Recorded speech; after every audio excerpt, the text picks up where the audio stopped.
Et salut tout le monde, c'est JM Reptile 71.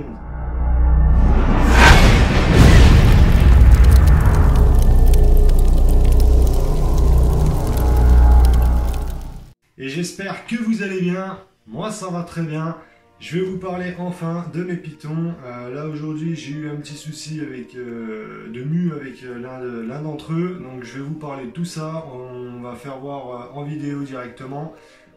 J'étais obligé de l'aider, donc j'ai fait prendre un bain. On va commencer avec le piton classique. Donc un piton classique qui a tout juste 1 an. Donc lui c'était mon deuxième piton. Le premier je vous en parlerai en dernier car j'ai eu pas mal de soucis avec lui. Donc voilà, c'est un piton classique, il a tout juste 1 an. Donc lui, pas de problème particulier. Il se porte plutôt bien, il a juste pas mangé pendant les 3 premiers mois que je l'avais à la maison. Donc après, voilà, sinon rien de particulier avec ce piton. Voici un piton Ivory, donc un piton qui est blanc avec une belle lignée jaune donc sur la colonne tout le long de... Je sais pas si vous allez bien voir. Voilà, il a toute une lignée jusque vers la queue.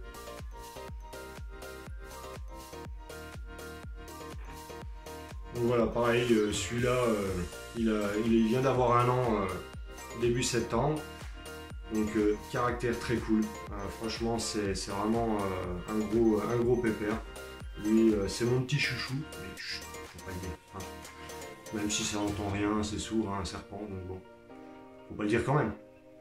Donc voilà, pas de souci particulier avec lui. La particularité de l'Ivory, c'est qu'il a les yeux noirs avec la rétine rouge. Donc ça, c'est vraiment magnifique, faut voir avec les reflets de la lumière. Donc lui, très bon mangeur. Lui, il n'a loupé aucun repas jusqu'à présent. Des mues très bien. Donc pas de souci en particulier. Et donc là, je vous présente un piton Superfly. Donc ça c'est mon premier piton, grande histoire. Donc là avec lui j'ai déjà eu un souci, déjà rien que quand je l'ai eu à la maison. En boutique, on n'avait pas forcément fait gaffe, on n'a pas trouvé de bactéries, trucs comme ça. C'est vrai que j'inspecte beaucoup l'animal dans la boutique, mais j'avais pas vu grand chose.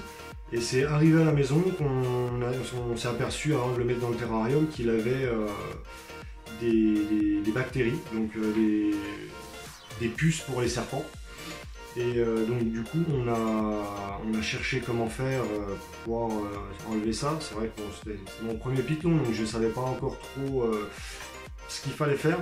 On a trouvé, donc il y a plein de méthodes, hein, il y a des produits, des trucs comme ça. Nous on n'avait pas forcément de produits et les boutiques animaleries sont pas à côté de chez nous. Donc du coup c'était tard le soir, moi j'avais pas trop on ne pouvait pas retourner en boutique pour acheter du produit. Du coup j'ai regardé pour le faire avec des produits. J'ai trouvé une astuce qui est plutôt bien efficace, c'est à l'huile d'olive. Donc ça peut paraître bizarre, mais l'huile d'olive c'est radical. J'ai testé directement, donc j'ai pris du sopalin, je l'ai mis en quarantaine dans une boîte avec du sopalin imbibé d'huile d'olive. Et je l'ai récupéré au bout de 2-3 heures, j'ai passé du sopalin pour l'essuyer. Du coup je me suis aperçu que toutes les bactéries étaient mortes et elles sont toutes venues rester accrochées au sopalin. Donc du coup il n'avait plus rien, donc j'étais bien content. Donc si au cas où vous avez une astuce, vous n'avez pas d'astuce du moins pour faire ça, moi je vous conseille l'huile d'olive. Au moins ça reste naturel, l'huile d'olive, il n'y a pas de produit, il n'y a rien dedans. Et voilà, il se porte plutôt bien. Bon, deuxième souci avec lui, bon, on va dire première mue qui était vraiment pas bonne, donc du coup obligé de lui faire prendre un bain, de l'aider à lui retirer sa mue. Donc oui, quand il mue mal, faut parfois les aider. Donc pareil, il existe des produits, faire prendre des bains, avec une température de 36-38 degrés. Donc ouais, il a plutôt été cool, il s'est laissé faire, donc j'ai passé pareil pas loin d'1 heure. Donc ça c'est pas encore les soucis graves, hein. Je veux dire ça il y en a beaucoup qui ont eu affaire à ça. Le troisième souci que j'ai eu avec lui, donc au bout de quelques mois, je voyais qu'il restait beaucoup sur les branches en hauteur. J'avais des lampes UV avec les ampoules UV dans son terrarium et du coup il se collait tout le temps en dessous. Et le problème c'est qu'à force je me suis rendu compte qu'il s'est cramé les yeux. Je me suis dit je vais attendre la prochaine mue. Donc du coup après la première mue, après sa mue, il a enlevé le brûlé de ses yeux. Donc c'était en fait juste sur le dessus, j'ai regardé et l'œil n'a pas été touché heureusement. Donc maintenant il se porte bien. Là il vient de faire une mauvaise mue. Je l'ai aidé donc aujourd'hui j'ai filmé pour vous montrer le petit bain que j'y ai fait faire, l'accompagnement pour lui enlever sa mue. Donc voilà, il est vraiment cool. J'ai passé 1h15 pour tout enlever. Le plus chiant, ça reste sa petite tête. Hein. Bah, oui, ça reste sa tête, donc il faut y aller vraiment délicatement. Donc voilà, et là, bah, plus un bout de peau, il a bien mué. Je l'ai bien aidé. Voilà. Donc là, nous allons passer à la partie peser. Donc on va les peser avant le nourrissage. Donc pour le nourrissage, ce sera à la fin de la vidéo. Alors une petite question, ce sera la question du jour. Est-ce que vous donnez des noms à vos reptiles? Donc moi, oui, je donne des noms. Je vais vous dire ça au niveau de la pesée. Je vais dire les noms des 3 pitons. Ça peut paraître débile, hein, il y en a qui ne donnent pas de nom. Moi je sais que je donne un nom, donc mettez dans les commentaires si vous, oui ou non, vous donnez des noms et dites-moi ce que vous avez comme animaux et leurs noms, ça me ferait plaisir. Alors donc pour Draco, hop. Donc Draco, on compte 196 grammes. Alors Lenny, 168 grammes.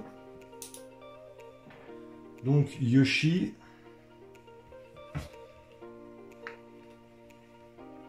allez, 386 grammes. Aujourd'hui, je ne veux pas vous faire une biographie sur les pitons, c'était juste pour vous présenter les pitons, les 3 pitons que j'ai. Je vais vous avouer une petite chose. Les serpents, il y a 1 an de ça en arrière, c'était ma phobie. Donc, comme quoi dans la vie, rien n'est impossible. On m'a désensibilisé au niveau des serpents. J'étais pas... Quand on m'a dit je vais essayer de faire quelque chose, j'étais pas très serein. J'étais juste au moins intrigué, comme tout le monde, la plupart du temps, qui ont peur des serpents. J'étais intrigué par la texture. Je savais pas si c'était froid, chaud, mouillé. C'est vrai qu'on ne sait pas trop ce que c'est. J'ai réussi à toucher le serpent avec un petit peu d'angoisse. Le serpent, il ressent la peur en plus. Donc non, j'ai vraiment aimé la sensation du toucher. On m'a proposé de porter le serpent. Donc j'étais pas très rassuré. Hein. Je bougeais pas. Et du coup, ça m'a intrigué quand même. Je me suis renseigné, j'ai vraiment pris connaissance de l'animal vraiment à fond. Et je me suis lancé avec mon premier reptile. Donc bon, mon premier serpent était un Pantherophis guttatus. Donc je l'avais pris bébé, je l'ai donné par la suite quand j'ai eu les pitons, car j'ai pris une préférence pour les pitons. Aujourd'hui, j'ai d'autres projets, changer aussi des pitons. Je me suis mis aussi au lézard, donc avec mon varan. Donc pour la fin de la vidéo, avec le nourrissage des pitons, pour ceux qui sont assez sensibles, ne regardez pas. Je donne de la souris décongelée, donc je ne donne pas du vivant, ça reste mon choix personnel. Si vous avez aimé la vidéo, mettez un gros pouce bleu, abonnez-vous à la chaîne, retrouvez-moi sur Facebook, Instagram et Twitter. Je vous dis à bientôt pour une prochaine vidéo. Ciao ciao les amis.